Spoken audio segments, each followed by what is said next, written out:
자, 사도행전 두 번째 시간입니다. 부활하신 예수님은 40일 동안 제자들에게 하나님 나라와 성령의 세례에 대해 말씀하셨어요. 40일 동안. 그러니까 여러분, 하나님 나라와 성령 세례는 얼마나 중요한 거겠어요. 그러니까 예수님이 승천하시기 전에 40일 동안 그걸 가르치셨다는 거죠. 자, 이어지는 오늘 본문은요, 승천하시기 직전에 하신 예수님의 마지막 말씀 가운데 하나예요. 자, 그러면요, 지금 예수님이 승천하시기 직전에 하신 말씀 중에 하나라면 지금 갈수록 점점 더 중요한 말씀을 하고 계시다는 거겠죠. 우리가 떠나기 전에 하는 말은 정말 중요한 말일 거예요. 자, 6절은 예수님 말씀의 계기가 된 제자들의 질문으로 시작이 돼요. 예수님이 왜 이 말씀을 하셨는가? 자, 제자들의 이 질문 때문인데요. 자, 6절 같이 한번 다시 읽어볼까요? 시작. 그들이 모였을 때에 예수께 여쭈어 이르되 주께서 이스라엘 나라를 회복하심이 이때니까 하니. 자, 앞서 예수님은 제자들에게 아버지가 약속하신 것 뭐예요? 아버지가 약속하신 게 뭐예요? 성령의 세례를 기다리라고 하셨어요. 너희들 성령의 세례를 기다려라. 그거 아버지의 약속이다. 6절은 이 예수님의 말씀에 대한 제자들의 반응인 거예요. 성령의 세례를 기다리라고 그랬는데 제자들이 이 질문을 했다는 거죠. 예수님이 성령을 말씀하시니까 제자들은 이스라엘의 회복의 때가 된 것이냐고 물어봐요. 성령 세례를 말했더니 왜 이스라엘의 회복을 물었을까? 지금이 그때라는 거예요. 주님, 그럼 지금이 이스라엘의 회복의 때입니까? 제자들이 성령의 세례를 이 이스라엘의 회복의 때와 연결시킨 것이 엉뚱해 보이죠. 아니, 성령 세례랑 이스라엘의 회복의 때가 무슨 상관이 있어요? 근데 제자들이 왜 동문서답을 하고 있는 것 같다는 거예요. 하지만요, 이 제자들의 반응은 굉장히 자연스러운 반응이었어요. 그럴 수밖에 없었다는 거죠. 왜냐하면 지금 제자들에게는요, 구약의 이해가 있었어요. 구약의 이해. 구약의 예언에 따르면 성령님의 오심은, 예수님이 성령을 기다리라고 하셨으니까 성령님의 오심은요, 종말의 시작을 의미했어요. 구약에서 주의 날에 성령이 임하면 그거는 종말의 날이다, 이런 이해가 있었다는 거예요. 종말의 시작은, 그리고 곧 구약의 증언은 이스라엘의 회복이었어요. 마지막 날 이스라엘이 회복될 것이다. 자, 그래서 제자들은 자신들의 그런 이해 안에서 흥분하면서, 야, 드디어 구약에서만 듣던 그날이 왔다는 거구나. 그래서 그때가 이때냐고 물을 수밖에 없는 거예요. 주님, 지금입니까? 이스라엘 나라를 회복하심이 이때니까. 자, 이건 무슨 지금 염원이 담겨 있는 거냐면, 유대 민족의 전성기. 여러분, 유대 민족의 전성기가 언제겠어요? 다윗의 때예요. 솔로몬의 때예요. 그때가 다시 세워지는 것입니까? 우리의 영광의 날이 다시 임하는 것입니까? 제자들 안에도 그런 염원이 지금 타오르고 있다는 거예요. 다윗의 때, 솔로몬의 때, 우리의 가장 전성기, 지금 다시 그때가 회복됩니까? 여러분, 제자들이요, 3년 반 동안 예수님을 따라다녔어요. 그리고 예수님이요, 3년 반 동안 제자들에게요, 엉뚱한 거 가르치지 않으셨어요. 하나님 나라 복음 가르치셨어요. 그런데 제자들은요, 여전히 예수님을 정치적인 메시아라고 보고 있는 거예요. 군사적인 메시아라고 보고 있는 거예요. 야, 이분이 우리의 이 로마의 압제에서 우리를 해방시켜 주실 거야. 그래, 우리가 다시 다윗의 때처럼, 솔로몬의 때처럼 우리가 영광의 나라가 되게 하실 거야. 그런 기대를 가지고 따라다녔다는 거예요. 근데 놀라지 마세요. 부활하신 예수님이 40일 동안 뭘 가르치셨어요? 하나님 나라 가르치셨어요. 40일 동안. 근데 지금 40일 동안 하나님 나라를 배운 직후에도 이 말을 하고 있는 거예요. 여러분, 이거 자기 생각으로 꽉 찬 사람들의 무서움이 바로 이거예요. 3년 반 동안 가르침 받았고 40일 동안 집중적으로 예수님께 하나님 나라를 배웠는데 자신들의 생각으로 꽉 차 있으니까 도무지 예수님의 가르침이 들어오질 않은 거예요. 그러니까 여전히 예수님을 정치적인 메시아로 보고 있는 거죠. 여러분, 이게 얼마나 무서운 거예요. 주의 말씀을 말씀 그대로 받아들이질 않아요. 자기 생각으로 꽉 찬 사람은 주의 말씀을 주의 말씀으로 못 받아요. 자기 이해와 생각으로 하나님의 말씀을 해석해요. 자기 이해와 자기 생각으로 하나님의 말씀을 받아들여요. 그리고 자기 이해와 자기 상식으로 하나님의 말씀을 적용해서 살아요. 여러분, 이게 얼마나 무지한 거예요. 그러니까 어떤 변화가 없어요? 삶이 변화가 없어요. 인격이 변하지 않는 거예요. 왜? 내 이해하로 자꾸 하나님 말씀을 끌고 들어오니까. 하나님 나라를 세상 나라로 격화시키면 안 돼요. 자꾸 하나님 나라를 세상 나라로 바라보려고 그래. 세상 나라로 하나님 나라를 바라보려고 그래. 그러면 안 된다는 거예요. 복음을 세속의 가치로 끌어오시면 안 돼요. 그러니까 자꾸 복음을 전하는데 하나님의 복이 세상에서 말하는 복과 똑같은 것처럼 말하고, 하나님 잘 믿으면 여러분 부자 됩니다. 하나님 잘 믿으면 건강합니다. 여러분 이건 세상의 복과는 똑같은 거잖아요. 복음을 세속의 가치로 끌어오면 안 된단 말이에요. 자신의 상황과 처지와 입맛에 맞게 적용하시면 안 돼요. 복음을 희석시키는 거예요. 그거는. 저는 지금도 제 마음속에 많이 잊혀지는, 심은 대로 거두리다, 이 말씀을 그냥 이 세속의 가치에 접목시켜서 물질을 심으면 물질의 축복을 받는 거, 봉사를 하면 건강의 축복을 받는 거.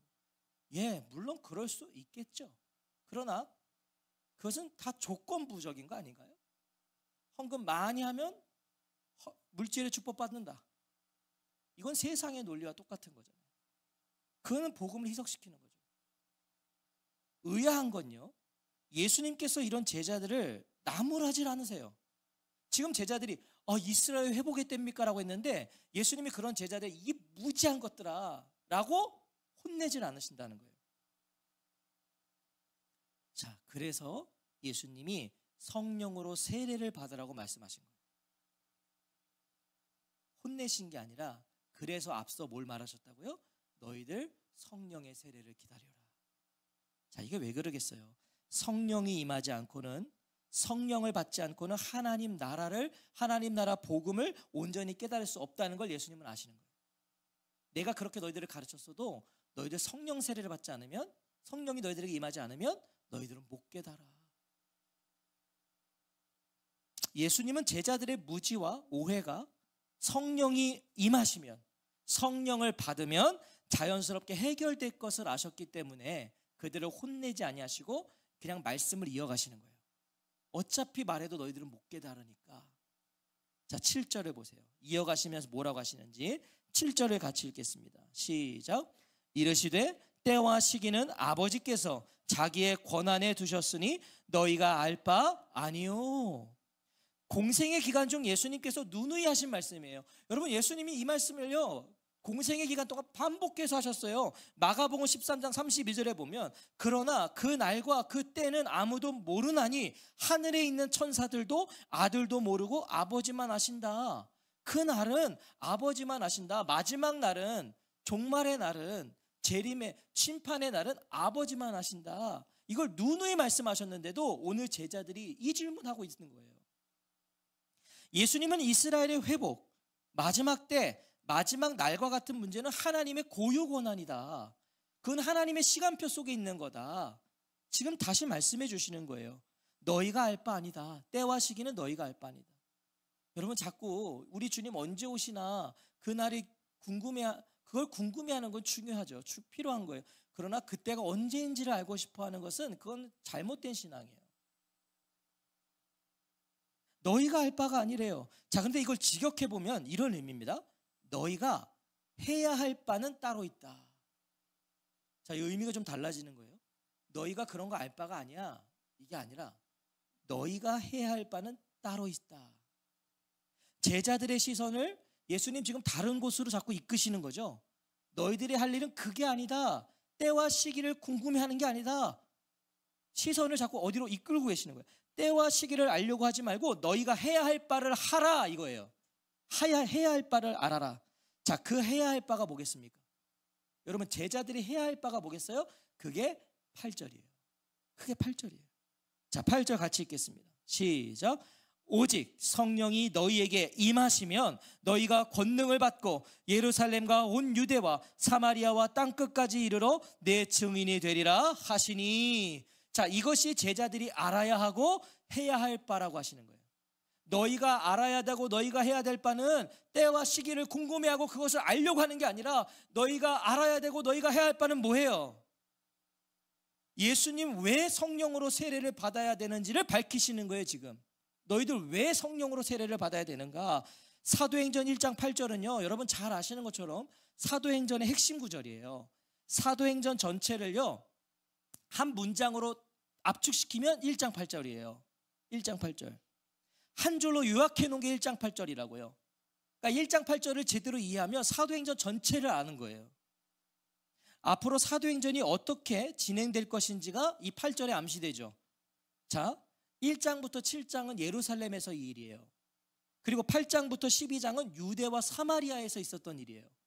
그리고 나머지 13장부터 28장은 안디옥에서 출발해서 소아시아 지역을 거쳐 로마를 포함한 땅끝까지에 대한 기록이 이 사도행전의 기록입니다.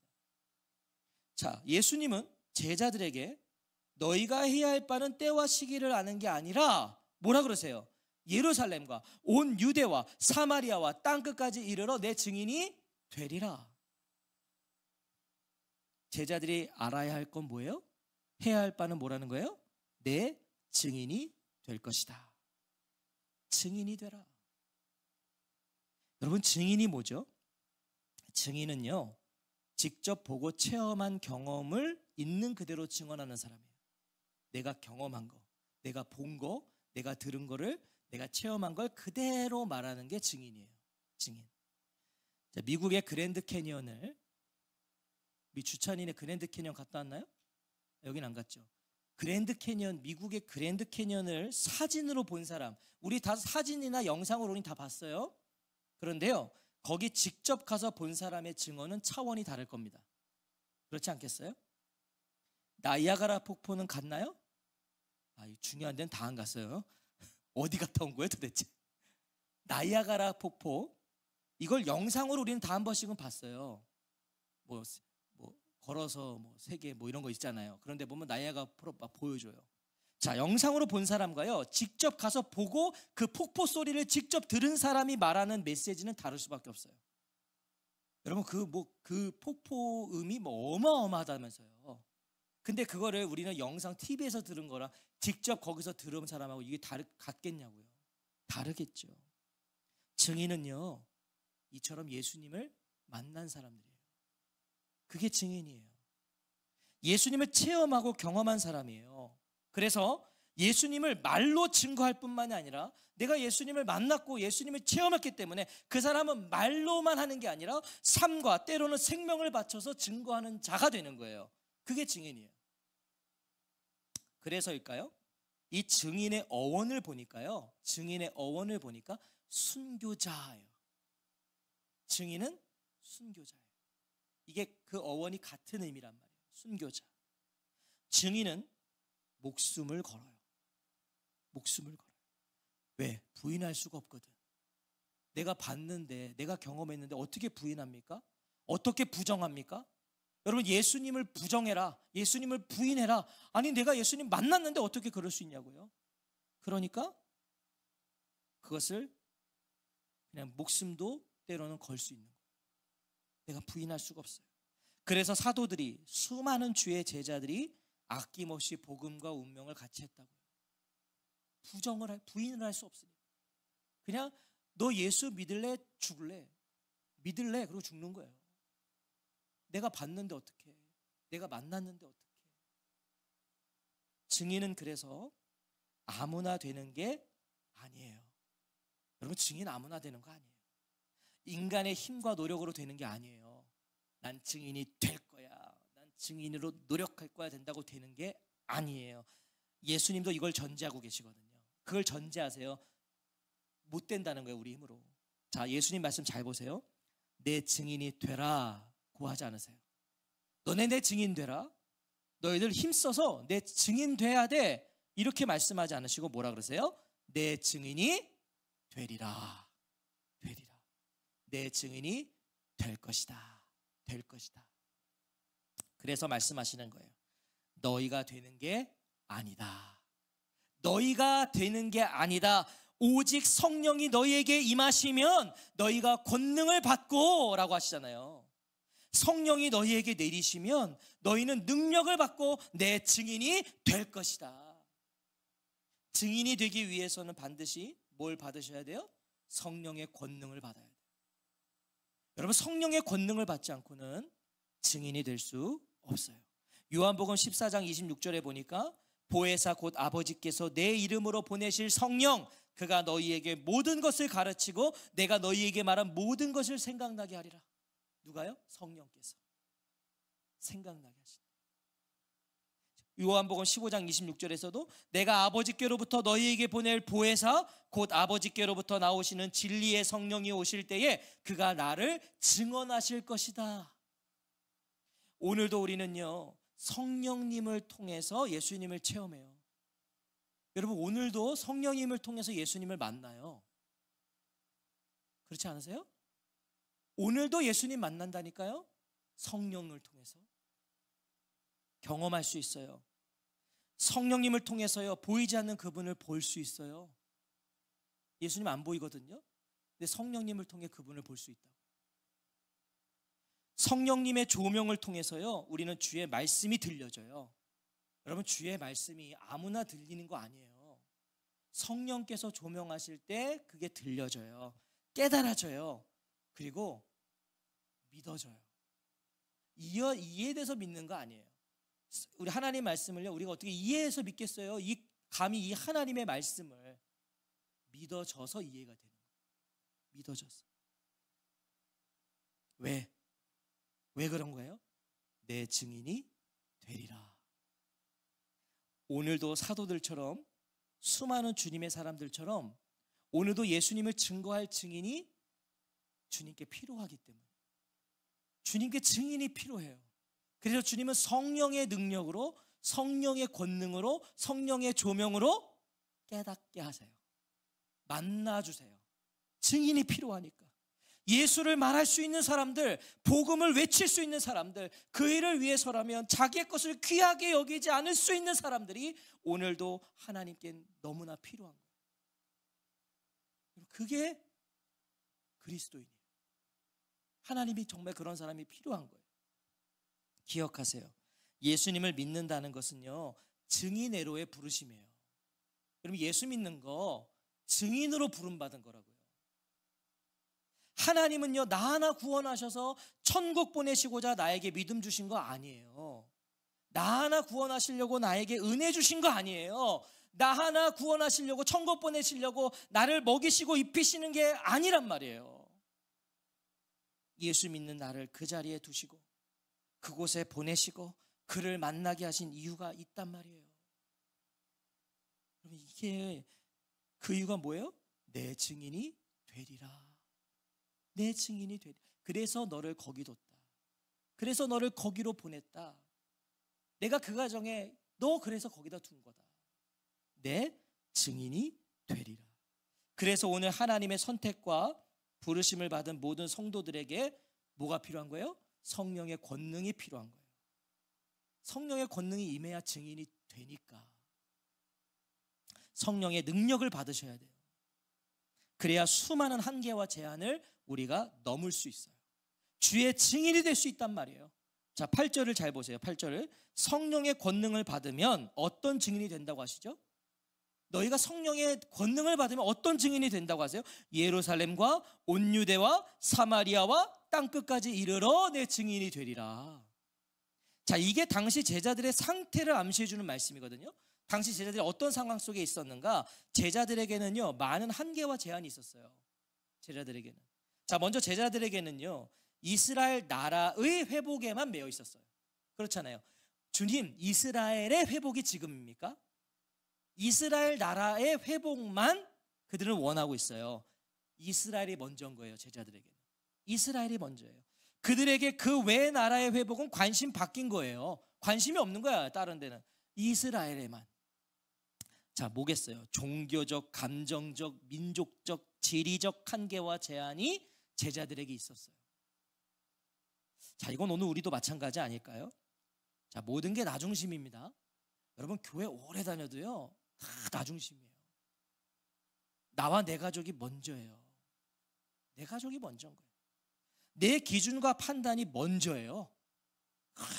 그래서 우리가 얼마나 선을 많이 그어요. 우리가 얼마나 정죄하기 바빠요, 교회 안에서. 자, 그러니 어디에서도 주의 복음과 주의 사랑이 보이지도 않고요, 드러나지도 않는 거예요. 다 나 중심이니까. 나 중심. 자, 좀 더 구체적으로 한번 볼까요? 제자들에게 예루살렘과 온 유대는 종교적 장벽입니다. 이건 종교적 장벽이자 감정적 장벽이에요. 제자들에게는. 자, 왜냐하면 예루살렘은, 온 유대는 뭐예요? 유대교의 본거지거든. 거기 유대교의 본거지잖아요. 또 거긴 누가 있습니까? 예수님을 죽인 장본인들이 사는 곳이에요. 유대인들. 예수님 죽인 자들이 있는 곳이에요. 여러분, 그러니까 제자들은요, 거기 싫죠. 사마리아는 어떻습니까? 여러분, 사마리아는 개 취급하는 민족이잖아요. 유대인들이. 잡종들, 개 취급하는 민족적 장벽. 말도 섞기 싫은, 부딪히고도 싶지 않은 사마리아. 혐오하는 민족이에요. 땅끝은요, 땅끝은 지리적 장벽이죠. 지리적. 위협과 핍박이 도사리는 미지의 세계. 땅끝 안 가봤으니까 미지의 세계예요. 자, 이것은요, 단순히 선교사님들이 직면한 문제가 아니란 말이에요. 종교적, 민족적, 지리적 한계들, 이거는 선교사님들이 선교지 가서 선교사님들만 만나게 되는 그런 한계들, 그런 문제가 아니란 말이죠. 이 장벽들은요, 오늘 교회 안에서도 얼마든지 존재할 수 있는 것들이에요. 아니, 목사님, 우리 다 대한민국 땅에 사는 사람들인데 우리 안에 무슨 민족적, 종교적, 지리적 한계가 있나요? 있어요. 각자 자신의 신앙관으로 서로를 평가하는 신앙의 장벽이 있어요. 네? 그런 분들이 많잖아요. 우리 교회는 없지만 새벽 기도를 막 열심히 하는 사람들은 새벽 기도 안 하는 사람을 그렇게 정죄해요. 얼마나 정죄하는지 몰라. 너 새벽 기도 안 해서 그런 줄 알았다. 신앙적 장벽이에요.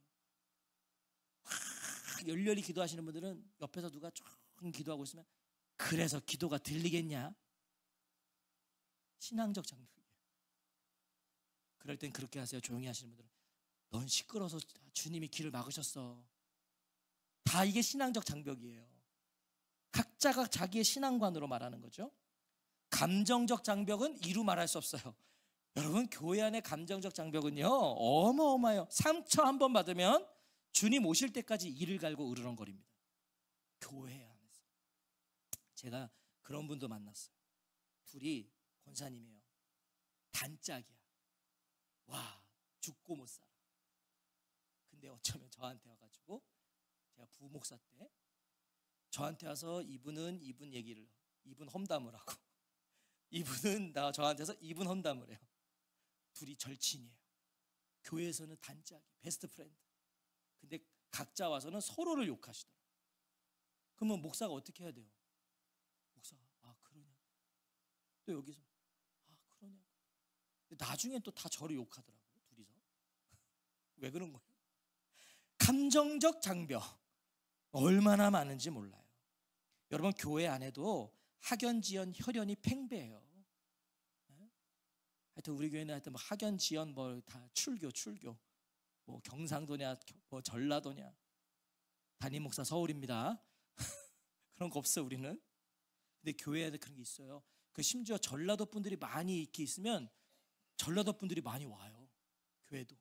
왜 그런 거예요? 오늘 내 안에, 가정 안에, 교회 안에 이런 모습이 있다면, 이런 모습 보인다면, 이런 게 발견된다면 여러분, 성령님이 임하셔야 돼요. 여러분, 우리 교회 안에서도 지금 이런 어떤 감정적, 신앙적, 학연지연, 혈연의 문제들이 막 발생하면 성령님이 임하셔야 돼요. 성령의 권능을 받아야 돼요. 오늘 이 밤에 우리의 모든 한계와 제한들이 제거되기를 축복합니다. 성령이 임하시면은 하나 돼요. 시작은 여러분 어디예요? 예루살렘이에요. 오늘 본문에 보세요. 시작은 예루살렘이에요. 예루살렘이 어디겠습니까? 가장 가까운 곳, 내가 서 있는 곳, 내가 있는 곳, 거기가 예루살렘이에요. 그곳에서 먼저 뭐가 되셔야 된다고요? 증인이 돼야 돼요. 내가 있는 곳에서. 내가 선 모든 곳이 선교지라는 걸 기억하셔야 돼요. 여러분, 여기도 선교지예요. 내가 서 있는 곳이면. 여기 예루살렘이에요. 여기가. 하나님은 그래서 저와 여러분을 그곳에 두신 거예요. 그 자리에 앉히신 거고, 그 가정에 두신 거고, 그것이 우리의 선교지라는 거예요. 가정에서요, 증인이 되십시오. 자녀들에게 증인이 되셔야 돼요. 자녀들에게. 그래야 사마리아와 땅끝까지 갈 수 있거든요. 그래야. 자, 근데 제가 이런 묵상이 되더라고요. 우리는 예루살렘과 온 유대와 사마리아와 땅끝까지 그러면 자꾸 어떤 지리적으로 점점 확장되어가는. 네, 맞죠. 그런데 이걸 좁혀보면요, 때로는 내 옆에 있는 사람이 사마리아예요.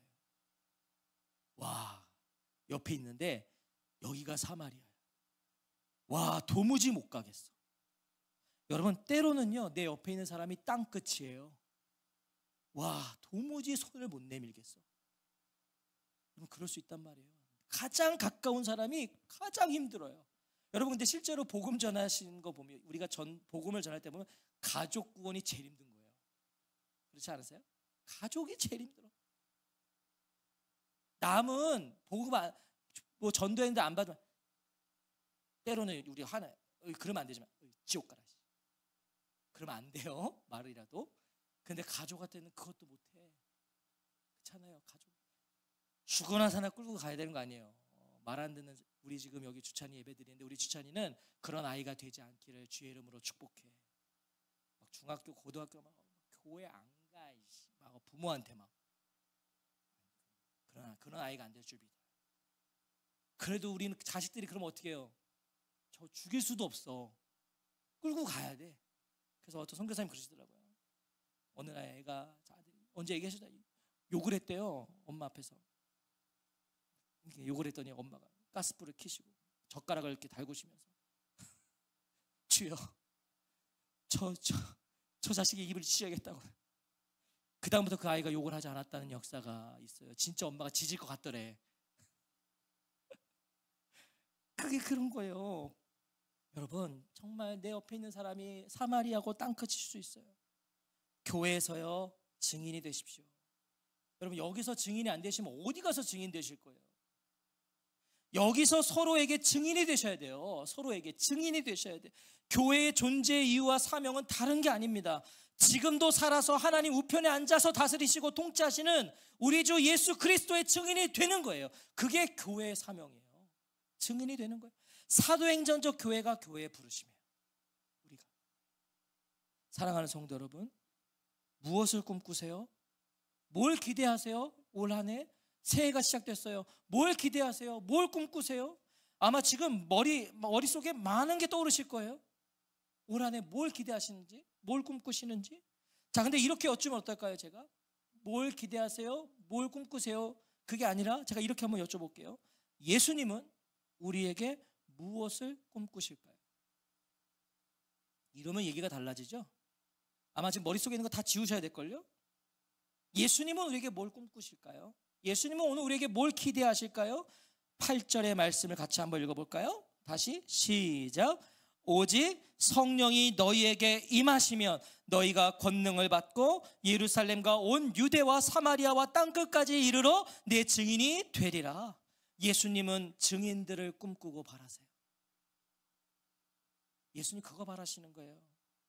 우리 한 사람 한 사람이 예수의 증인이 되기를 기대하시는 거예요. 예수님이 언제 우리 보고 돈 많이 벌어 그랬어요? 예수님이 언제 우리 보고 성공하라 그랬어요? 증인되라.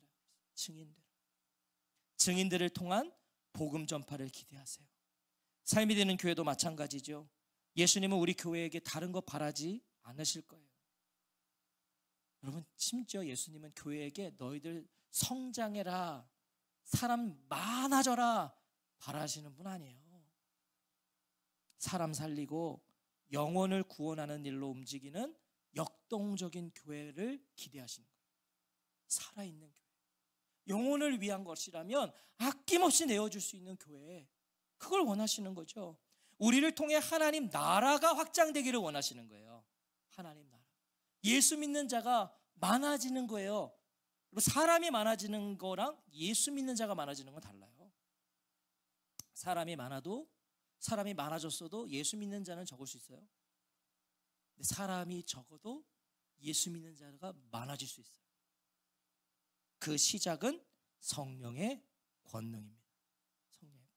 오직 성령이 너희에게 임하시면 너희가 권능을 받고.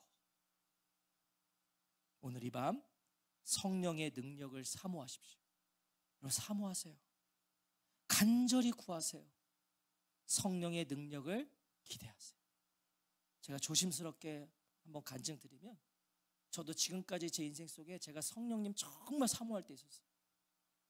아침에 눈만 뜨면 성령님 저에게 임해 주세요. 밤에 잠들기 전에 성령님 저를 좀 만져주세요. 제가 그렇게 성령님을 사모하던 시절이 있었거든요. 놀라운 성령 체험을 제가 했어요. 여러분, 사모하니까 성령님 만나주시더라고요. 사모하니까 성령님이 저를 진짜, 제가 문자적으로 만져달라 그랬죠. 성령님 저를 만지시더라고요. 저는 그 경험했어요. 사모하세요. 성령의 능력을 기대하세요. 예수님의 증인이 되고 싶다고 기도하고 또 기도하세요. 그럼 오늘 이 밤에 그 기도하시기 바라요. 주님, 저 예수님의 증인 되고 싶습니다. 증인 되고 싶습니다. 살아계신 성령께서 우리 각 사람 위에 내리시기를, 강력한 성령의 능력이 우리를 휘감아 주시기를, 그래서 오늘 예수의 증인으로 다시 태어나는 저와 성도님들이 되시기를 주의 이름으로 축원합니다. 여러분, 성령의 권능을 오늘 받으십시오. 사모하시면 주십니다. 오늘 다 임하시기를 축복합니다.